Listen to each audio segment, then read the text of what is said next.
পবিত্র ঈদ মিলাদুন্নবী সাল্লাল্লাহু আলাইহি সাল্লাম উদযাপন করা যাবে কিনা, অনেকে এটাকে জায়েজ মনে করে। এখানে আপনার অভিমত কি?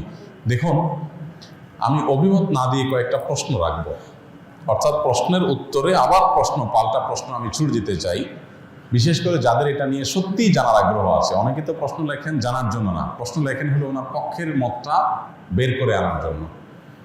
আমি বলতে চাই যে সাধারণত আমরা সাধারণ মানুষরা যে হুজুরের ভক্ত, আমরা তার কথা শুনি। যে হুজুর মিলাদুন্নবীর পক্ষে, তার ভক্তরা মিলাদুন্নবীর পক্ষে কথা বলে এবং সেরকম দলিল খুঁজে বের করে সোশ্যাল মিডিয়াতে সেটা নিয়ে লেখালেখি করে।